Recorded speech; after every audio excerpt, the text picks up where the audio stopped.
Hi, my name is Richard Azerga from Microsoft. Yesterday I created a video where I showed how to build a task pane app for Office in about 7 minutes. And it was an end-to-end scenario. It was able to bind to different events that occur within Office and then read and write to and from the document. I had a request to do something similar with a mail app, and so I thought we'd do a compose mail app in the same kind of pattern and just see how long it takes to put one together. I don't do the compose apps near as often as I build normal task pane apps inside of Office or content apps.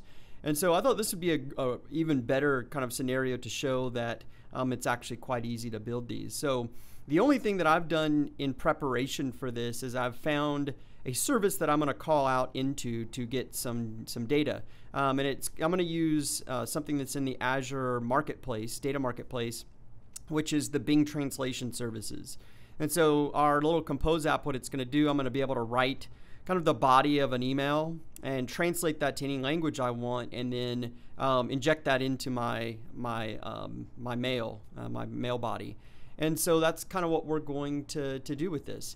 I'm also going to kind of do this from the complete ground up inside of Visual Studio, so actually showing the creation of a project, which is a little bit different. So I don't really know how long this is going to take. I think it'll come together at a similar speed that we did with our task pane app inside of Word, but I'll still kind of run the timer just to show that hopefully it comes together similar speed. So with that, we'll go ahead and get started. I'll start my watch, and we're going to start by creating a new project. All the apps for Office kind of fit in the same area, so we're going to call this the Translator app.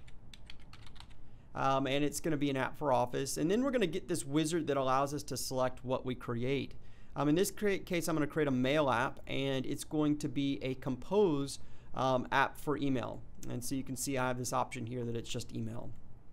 So that's going to go create the skeleton project for us. And again, similar to the task pane app we built for Word, there's going to be kind of a hello world scenario that's already here and ready for us. And our first task is going to be to kind of swap out some of the logic of this with the logic of our translation app. And so actually, before I get started, I'm going to actually go and add a NuGet package to this. So I'm going to go out and I'm going to add Bootstrap. And I find that Bootstrap is going to be really nice for creating good looking forms. So that's really all I'm going to use it for, is forms, and also a little bit of the resizing, because a task pane app can very easily be resized, the width of it. And so I want to make sure that my app resizes nicely. So now that I've added that, I'm simply going to add a reference to Bootstrap in here. So we'll just go ahead and throw in Bootstrap. And then we'll also throw in the Bootstrap CSS that gets added. So we'll come over here to Content, and we'll just put a reference to the Bootstrap CSS. The next thing I'm going to do is I'm going to strip out really the entire HTML body here, and we're going to rebuild it from scratch. So you can see I basically have my HTML body. And if you're familiar with Bootstrap, one of the first things that we do in Bootstrap is put a container. And I'm going to make mine a fluid container, which means the UI is going to go edge to edge.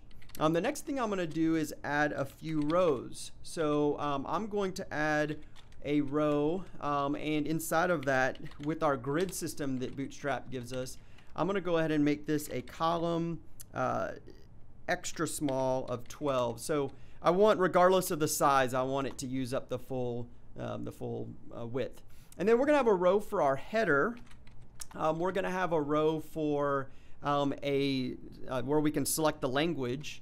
We're going to have a row for our text body, and then some buttons. So we're going to have basically 4 rows.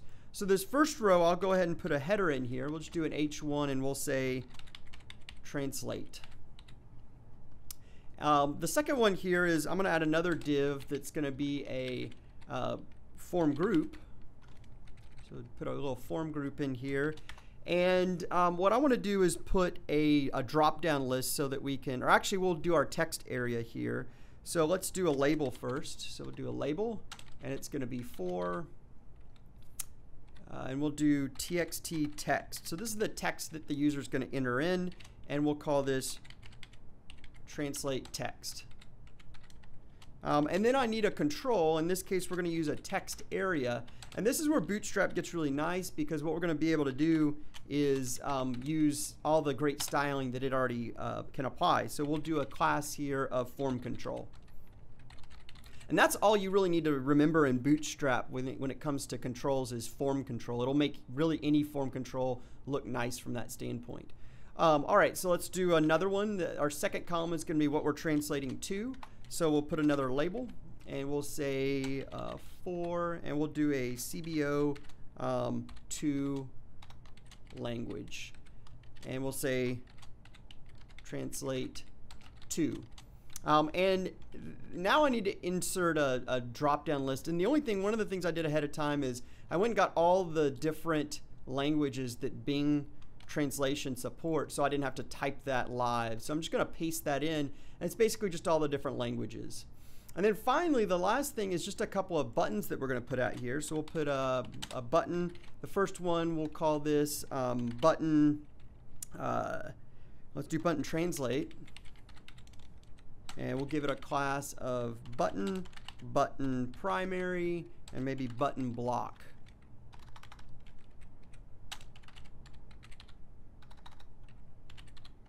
Okay, and we'll say this is the translate button. And I'm going to do one more button that we're going to call our add to body or write email. And we'll call this one its ID of button write. Okay, so I think we're done with our user interface. Now let's do some of the logic for our page. Just like I mentioned, this is kind of has a hello world sample that's going with it. And so what we're going to do is go into our home.js and strip out some of that. So I'm going to take out all of these existing functions that are here, and we're really going to concentrate on the office.initialize document ready area. And what we're going to do is wire into a couple of quick events. So we're going to do the quick events of our two buttons. The first one was button translate, and we're going to do a quick event on that.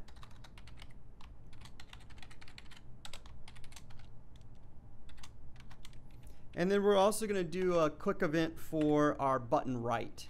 So we'll do button write dot quick.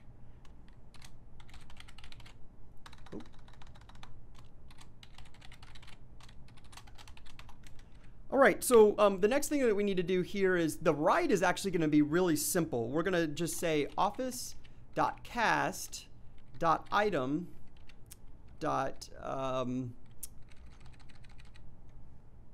To item compose. So we're basically getting the item that we're going to compose, and in this case we're going to do it as a office.context.item or mailbox.item. And then what we want to do is get the body of this, and we're going to append some text to it. So we're going to just prepend some data to it. In this case, we're going to prepend whatever is in our text box. So we have a little text area that we've already established. So we're going to say txt text, and that will basically write this, the value of it, into the body of our email message. And we'll go ahead and say function, which would give us our callback. That's where we could check to make sure it was successful. Hopefully we'll be able to see it be successful, so we won't even really need to put anything there for now. All right, so button translate is we want to actually go and perform a translate, and we're going to use, again, the Bing translation services for that. So I'm going to go out and, again, use jQuery to make a JSON call. So first of all, we're going to need a URL. We're going to need a data type that we're going to say we want JSON. We're going to want a method. And in this case, we're going to do a get. And then finally, we need a success.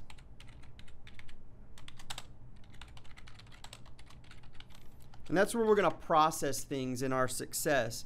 Now, one thing that's really unique about using the Bing services is we're going to actually pass a token in the header. And so that's another area where I've cheated here is I've gone ahead and specified how we're going to set that header value. So I'm going to go ahead and paste this in here, and I'll just explain is we're basically setting an authorization in our header that's going to have token, a key that we use to be able to authenticate. You actually have to have an account to use the Bing services, so that's my account. And finally, we need our URL in here. So I'm going to go ahead, and I've also kind of cheated there just to grab the URL. And all that's doing is simply passing the text value that we have, our little text area, in, and then we're also specifying what language we're going to translate to. So at this point, we should be good. We should be getting translations back. So what I'm going to do is just put a simple variable here, and let's actually do some debugging. I'm going to put a breakpoint, and let's make sure that all of this functions. So let's see where our time's at. So it looks like about 9 minutes we were able to build this app. And so I'm going to go ahead and pause the timer right about at 9 minutes. And we pretty much have it done. The only thing we need to do is basically read the translation out of this data. Everything else I think is done in this application. So let's go ahead and press play and see if we're getting our application functioning the way we expect. Now what you're seeing here is when we debug these applications, we can debug against an Office 365 tenant. So I'm going to use just a user account here and connect, and it's going to go out and authenticate with those credentials and basically push out this Mail Compose app just to my Outlook profile. So not the other users, it's only going to be showing up for me at this point in time. So let's go ahead and log in here. And this should then take us into Outlook, and we should have that app available for us. So here's my inbox for this user. We'll go ahead and create a new item. So here's our new item, and then right here above this we should see an option for apps. So if I click on apps, there you can see our brand new Translator Compose app. You can see I have a few other ones here like Help Desk and My Templates. I'm going to click on our Translator app, and what we should see is we have our nice text area where I can go type in some text. I have a translate drop-down list where I can pick my language, and then I can perform a translation. So let's go ahead and write some text here. Let's say I would like an invite to the conference party. And let's translate this. There's lots of different languages, even things like Klingon that I can use the Bing translation services for. But let's go to something like Spanish. And so I'll go ahead and click translate, and that should hit our breakpoint. So here we can actually go and find, so it looks like data.d.results. And then within here, you can see my translation. So that shows me what I should expect. So I'm going to go ahead and press continue. And now I think, based on looking at, I know how to get to things. Now the first thing I probably want to do is data.d.results.length. I probably want to make sure that that's greater than 0. But if it is, I'm going to set my text area. So I'm going to do txt text, and we'll do value, and we'll basically replace the value that's in our text area with that result. So we'll do data.d.results, and we'll just take the first one and grab the text value off of it, because that looks like what we were wanting to do. So I think it's done now. The cool thing about this, I can just save and refresh here. So I'll just do a quick refresh of the app. And now when I say translate, you can see that it's translated the text, and now I should be able to write email, and you can see that it went and injected that back into our mail message. So there you go. We built a Mail Compose app in about 9 minutes. In this case, it used the Bing translation services, and we were able to translate some text and write the document. There are capabilities for me to read from the mail as well. I can read from like the subject line. I can write to the subject line. I can read selections from the body. There's lots of things that I can do in this with the APIs that we provide to interact with mail. But this was a really simple sample that we threw together end to end from scratch in about 9 minutes. So hopefully this gives you an idea how easy these are to build, and you can go off and build your own today.